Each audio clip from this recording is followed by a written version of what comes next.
Tuloy! Tuloy! Tuloy!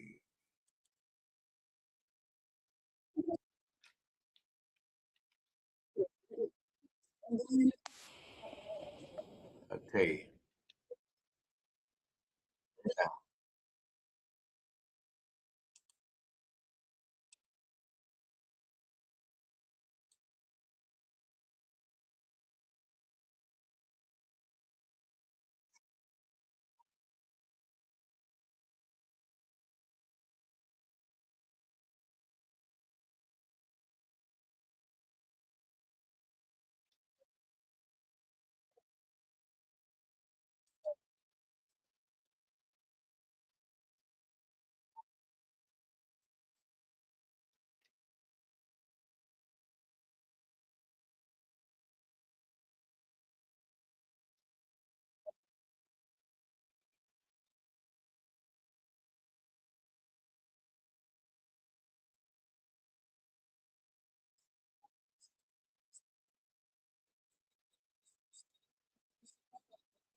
Ladies and gentlemen, medyo na-delay lang ng konti. May technical lang tayo. May technical difficulty lang tayo.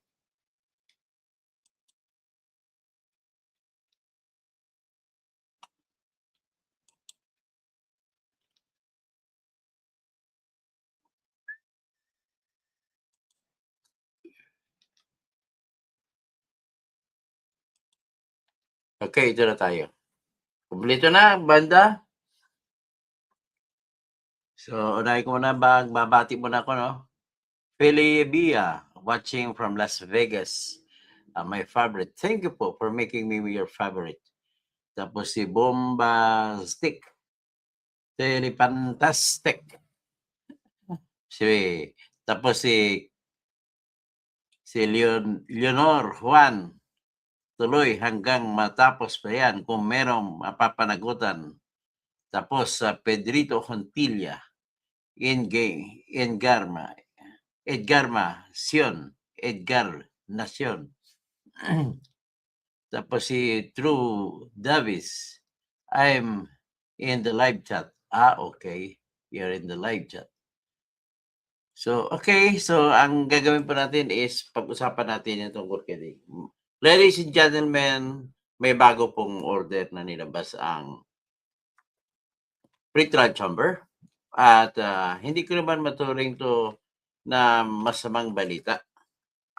Pero tinuturing ko lang ito na medyo nagpa-exciting lang sa laban ng Rodrigo Duterte dito sa The Hague. Ang pinakahuling issue na pinag-usapan, matutuloy ba yung trial? Kung trial pag-usapan natin, besides the jurisdiction issue. Hindi natin pinag-usapan ng jurisdiction dito, pero halos pag sinabi mo, nasa 90% na ako sure na madidismiss ng kaso ito.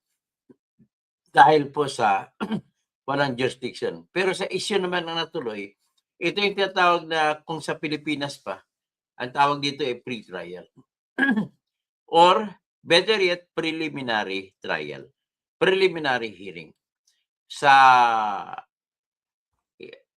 kung sa US ito na trial type na mga jury trial, bago mag-jury trial, ito po yung mga unang hearing na may mga ayusin bago magtuloy-tuloy ang jury trial. Dito naman sa Pilipinas, walang jury trial kundi bench trial ang tawag. Tapos ang nagdidesisyon kung kakasuhan ng tao o hindi ay ang prosecutor, pangunang tingin. Pero hindi ibig sabihin na kapag nagdesisyon ng prosecutor sa Pilipinas na kakasuhan ng isang tao, ay tuloy-tuloy na yun. Sa sistema ng International Criminal Court, ang kanilang ginagawa, magpalabas muna sila ng tinatawag na warrant of arrest. Doon ay hindi pa sigurado na guilty ang tao, hindi pa sinasabi, hindi pa sapat ang ebidensya. Ang tanging sukatan lang nila ay kung may posibilidad ba na dapat kunin isang tao kagaya kay Duterte. Kung kunin siya pa-aresto kasi ang tingin nila ay dapat madala sa dihig at para naman lilitisin. Pero yung unang paglilitis ng sistema ng dihig sa International Criminal Court po ay ang ginagawa nila po ay ganito. So, bago sila tuluyang trial, hindi pa muna sila didirekta sa trial proper. Dadaan muna pag-aresto sa tao sa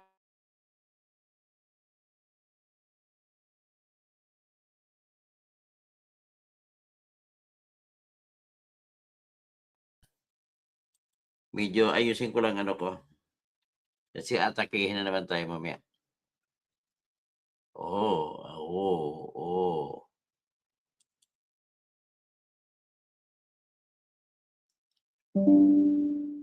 Okay? Kasi lagi akong inaatake ng mga hacker ni BBM. Okay. So, sa sistema ng Pilipinas, may probable cause tinatawag pag may base sa ebidensya. Ang ebidensya niya ay mga matapang na at ginawa na ito ngayon ni Remulla sa DOJ na binitbit niya rin sa department, sa ombudsman nung siya naging ombudsman. Ang tawag nila dito ay prima facie with the reasonable certainty of conviction. Yan ang sinasabi nila. So, mas mataas ang uri ng ebidensya ang ginagamit sa Pilipinas para bago mo ipa-aresto ng tao. Pero doon sa ICC, hindi pa mataas ang ebidensya, kundi kung sa Pilipinas na standard, kapag ihambing mo, yung ebidensya ay mababa pa, pero pinapahuli na.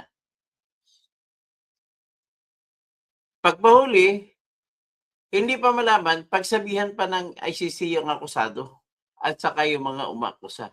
Magsumiti kayo ng ebidensya ninyo para malaman natin kung talaga may kaso ang pinahuli o wala. Kalain mo. Anong tawag yan? Imprison first and then free later kung walang ebidensya na may sasampa naman sa iyo. So, yan po yung proseso. Dito naman, pero bago ito nagkaganito, mayroong issue na kung ulyanin ba si Digong Duterte o hindi. Yan ang unang naging issue kasi naghain po ng request ang abogado ni Duterte na tingnan muna ang kabuong katauhan ni Duterte, mukhang ulyanin, mukhang malimutin. Ay sabi pa nga ng ibang mga anti-DDS, sabi niya, kuno-kunwari lang yan. Sabi naman ng DDS, pati ako naman, siyempre,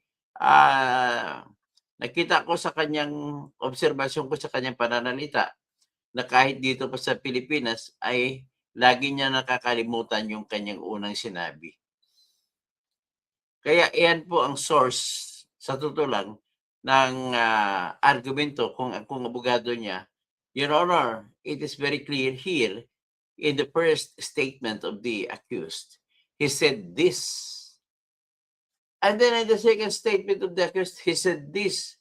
And it seems there is no connection between the first statement and the second statement. Yan po ang makikita doon. So, anyway, we will cross the bridge when we are there. Tapos, ang mangyari nito ay, ang tawag na proseso na itutuloy ay pre-trial. Confirmation of charges, pre-trial.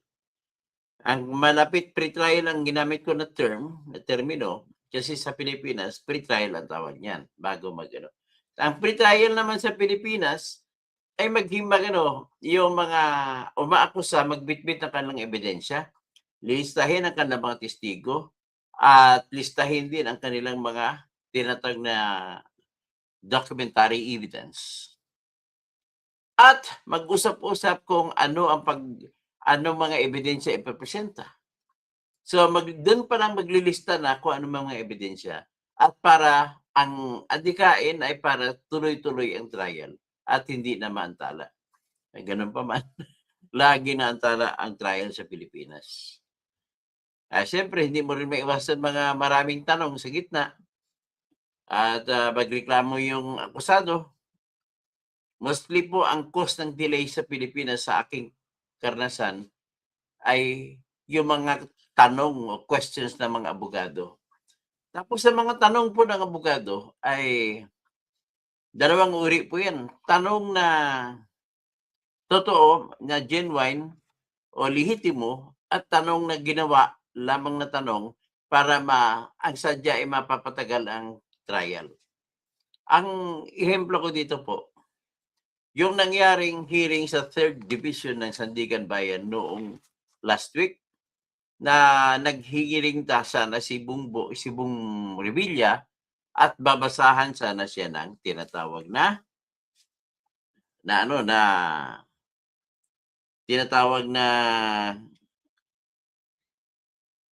reading. Basahan siya sana ng akusasyon.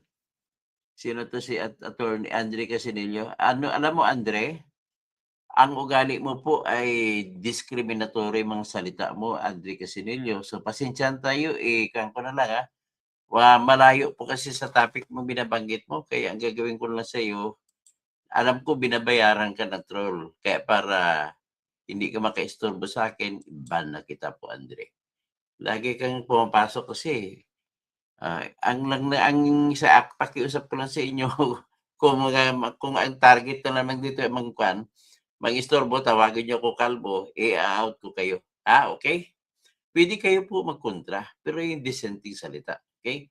So ngayon, ang naging issue rito yung kanyang kalusugan. Pero sabi ng tatlong doktor, sabi, pwede. Okay. Anyway, lahat naman po niyan ay opinion. Depende naman yan kung sa actual na dun ko sa pag-trial, ay makikita naman talaga yan. So, tuloy-tuloy ang trial. Sa confirmation charges lamang. Ang confirmation charges lamang po yan, ulitin ko lang is, diyan pa magkalam-alaman kung talagang may kaso ba si Duterte o wala. Ibig sabihin, sa ngayon na nakakulong si Duterte, hindi pa natin masasabi na may kaso. Kasi ang katotohanan ng buhay, wala pa siyang kaso. Dito pa sa confirmation charges, malalaman kung talagang may kaso siya. At malalaman kung may kaso siya ay kung malakas ang ebidensya. Ngayon, ito naman ang aking itatanong. Matuloy dahil nga kaya naman doon niya sumagot. Pero ang tanong ko, bakit nitong 2 weeks ago, nagpalabas ng advertisement, patawag ang International Criminal Court Office of the Prosecutor.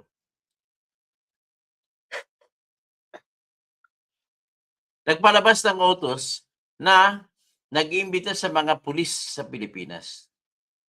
mga PIDEA na magpalista at sumali na magiging magiging witness laban kay Digong Duterte. So kung ganon, kung sapat pa ng ebidensya ng prosecutor, dapat hindi na siya magpatawag.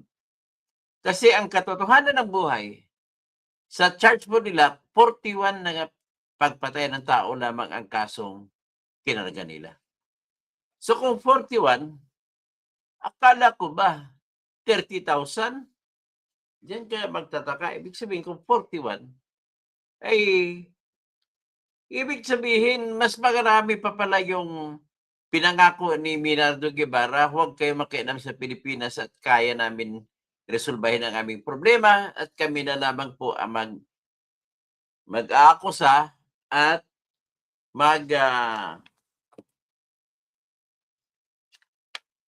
maglilitis kay Digong Duterte. Parang ganon. Yun, lumalabas, 41 lang pala sila. Mas marami pa nga sa Pilipinas, 60. So, nevertheless, what is important is, ang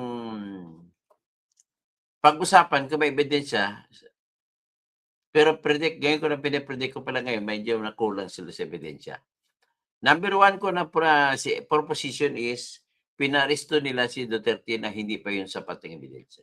Number 2 na proposition ko ay, nagpatawag sila ng mga testigo ng mga pulis na pwede pumasok. Well, kung ako tanungin mo, pulis pag-usapan natin.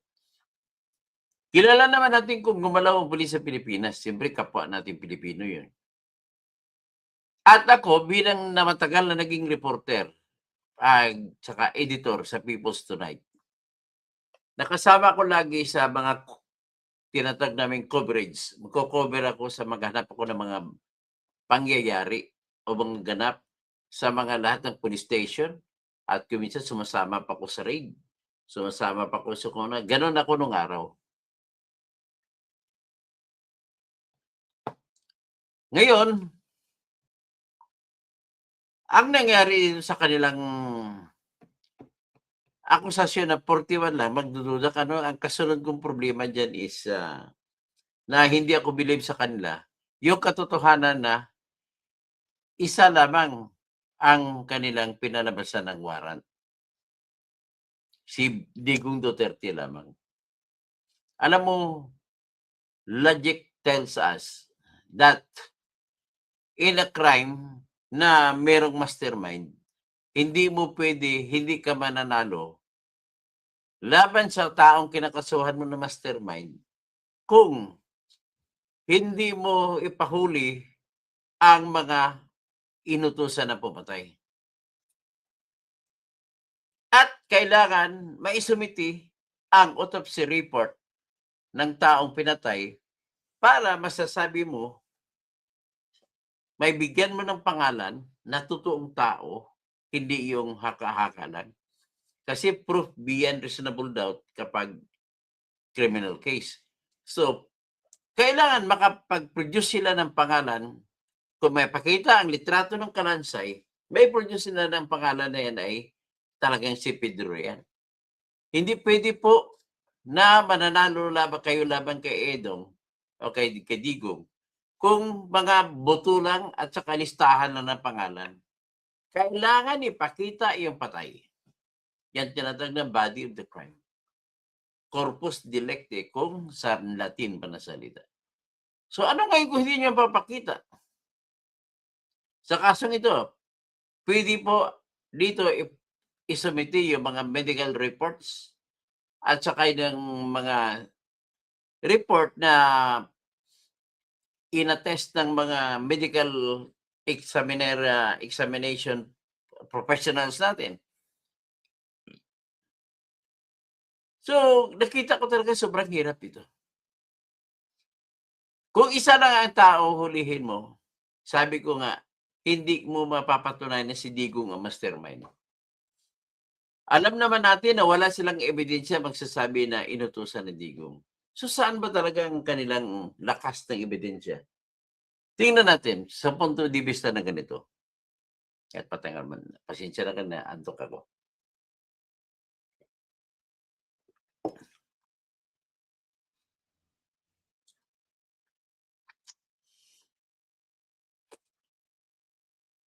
So, ang mga elemento ng kaso na crime against humanity ganito.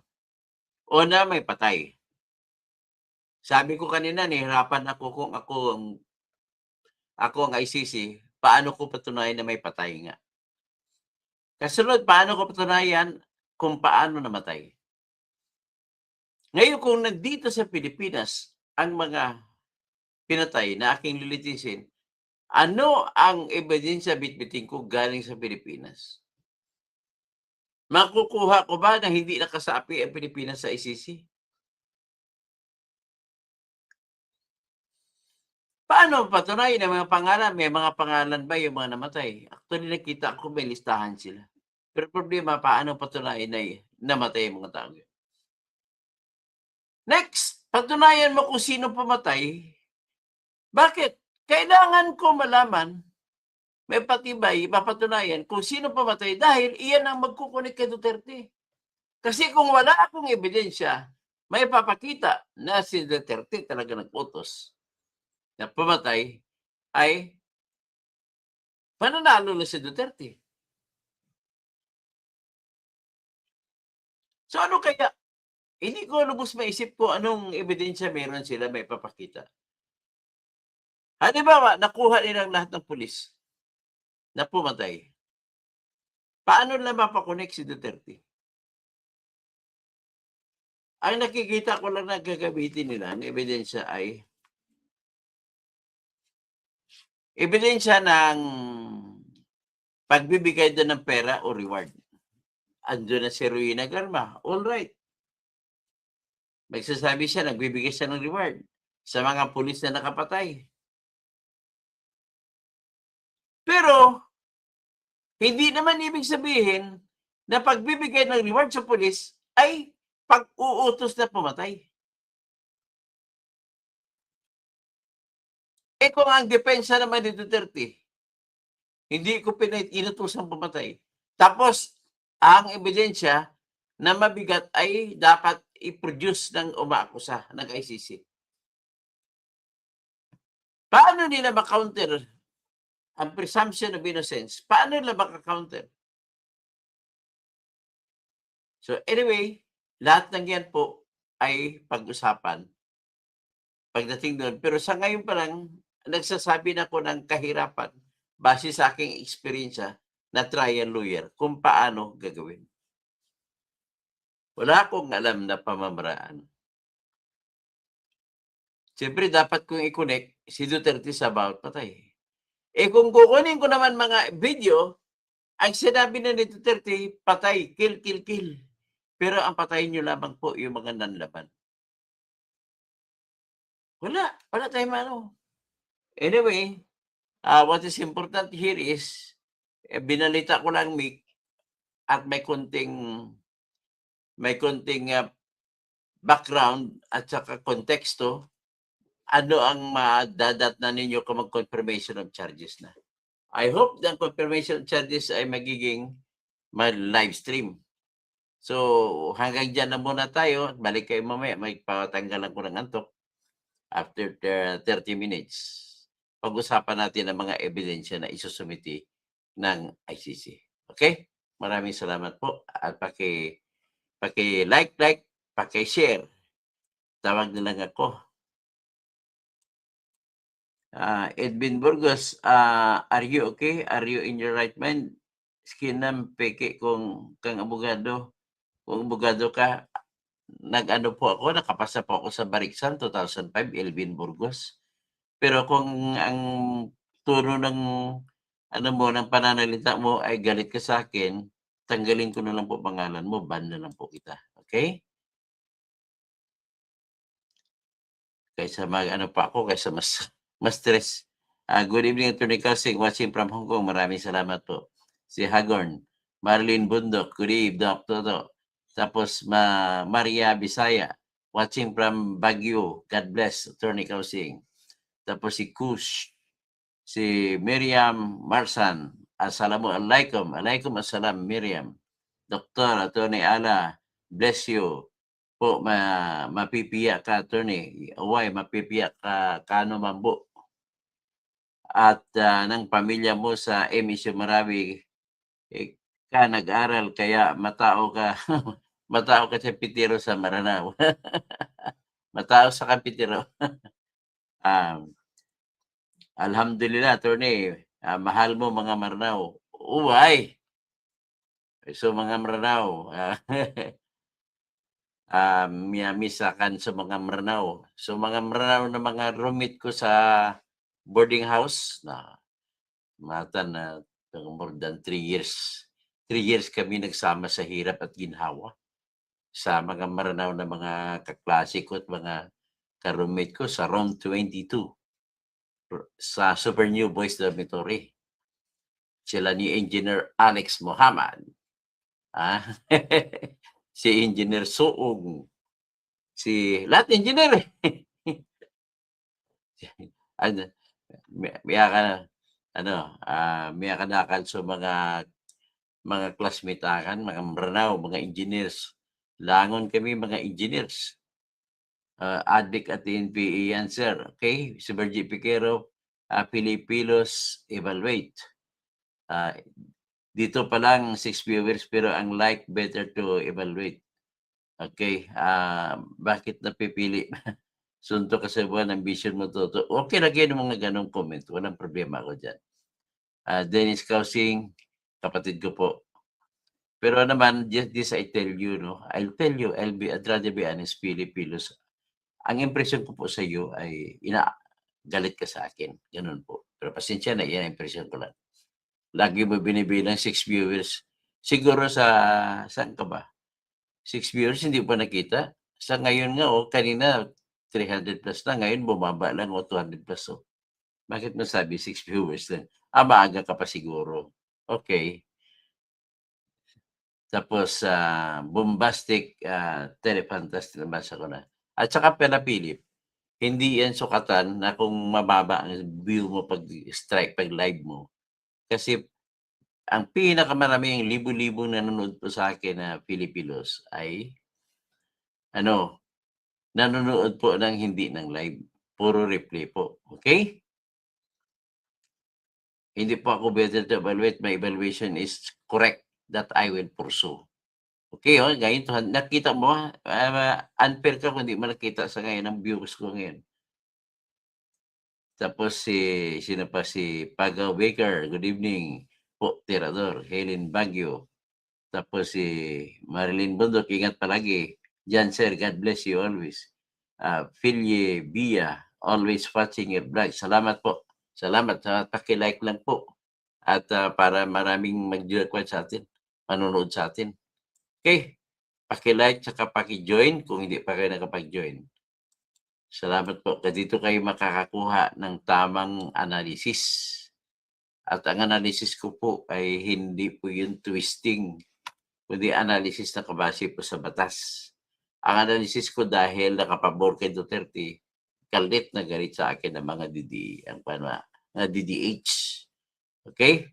So magandang gabi, Christian Duarte. Rajak Nasaludin, salam. Assalamualaikum warahmatullahi wabarakatuh sa mga pagari akan, agupakat akan. Tapos marayaw dun sa mga tausog. Sa mga Chabacano, buenas noches. Okay, maayong hapon, mayad nga hapon, maupay nga hapon,